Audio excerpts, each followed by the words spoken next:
Good morning po ulit sa inyo lahat, sa mga viewers po natin dyan. Andito po ulit si Chicken Lover, the fried chicken po. At magbablog po ako tungkol dito sa yung nasa cage lang po yung mga stags natin, na baby stags. Now as you can see po, itong number 1 dito, hindi po siya kumain. Actually konti lang po yung kinain niya, konti lang kasi nilagay ko. Yan. Sa lahat dito, kumain naman sila. Yan. Yan. Yan. Yan. Bali, kumain naman po sila lahat. Except doon sa isa. Kaya, ayun. Medyo matamlay din po siya. At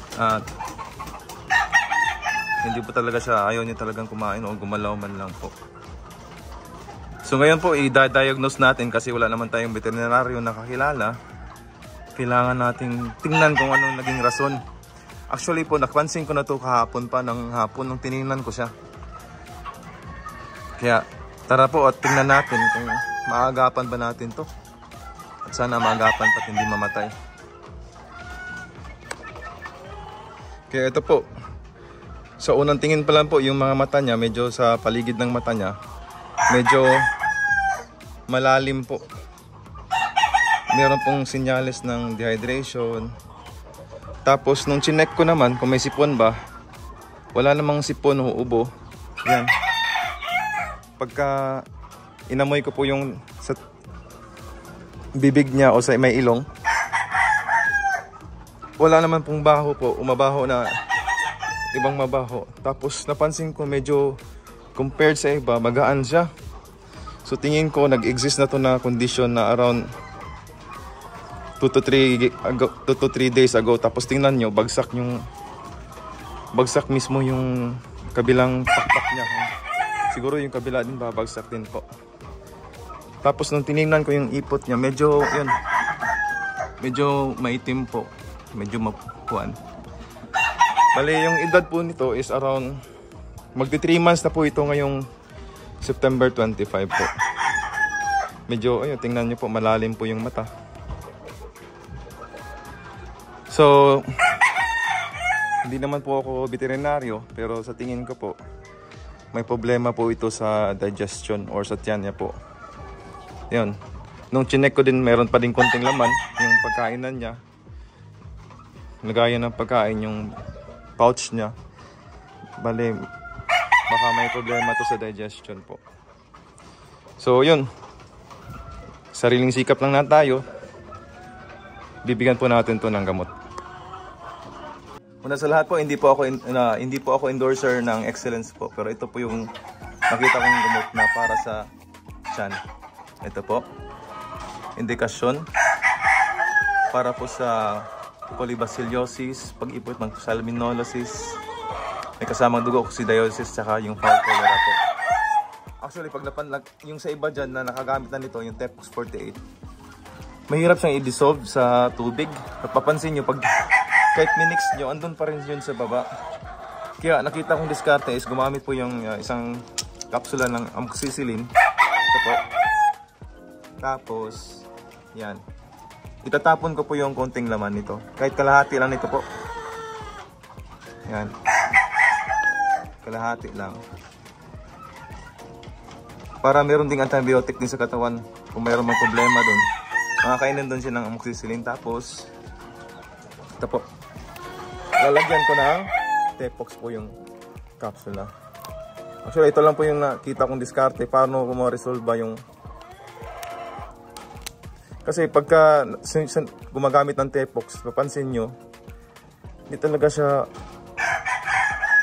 nadidissolve sa tubig. Di ko lang alam kung yung iba lang, pero napapansin ko talaga na ito. Yan. Bali, nabigyan ko na po ito kagabi. Bibigyan ko ulit ngayon. Tapos isa naman bukas. Isasarado lang natin. Yan. Yan po. Bali, may amoxicillin tayo, tapos Tepox po. Now, with regards po sa ilang grams yun, yung binigay ko, estimate lang po tayo nun. Pero sa tingin ko po, okay na po yun na para sa isang, yung tingin ko yung timbang niya kasi mga around 300-400 grams na po. Okay na to. Sa estimate ko po ito. So yun po, ito po yung ibibigay po na gamot. I'm not sure po kung mag-work to na ganito. Pero tingnan natin, mag-update po ako. Sana hindi siya mamatay po. Bali, kung siguro sa tingin niyo po, naisip niyo din na dapat siguro kinal ko na lang po yung manok na baka yung iba dyan nag-iisip na dapat ikalmo na lang siguro yung boss o ano ba, fried chicken, ikalmo na lang yun. Actually po, hindi naman po ako masyadong into kal, pero nagkakalma lang po ako. Pero pag mga ganun kasi po, nagbibigyan ko po ng chance pa. Kasi alam naman natin na mas mahirap manalo dun pag nilaban na pag nagkasakit na yung manok. Pero yun po, medyo nitiis ko lang po. Tapos nagiging part na din ng experiment ko. Actually meron din po ako nagkaganon, malaki na siya, pero siguro after 15 months, 16 months pa siya, bali nag-start lumaki yung katawan. So isipin nyo yun, for around 1 year manipis siya. Kahit anong gawa kong pagpurga, paggamot, pagbigay ng vitamins, pag nagkasakit ng bata, medyo matagal siyang lumaki yung katawan niya.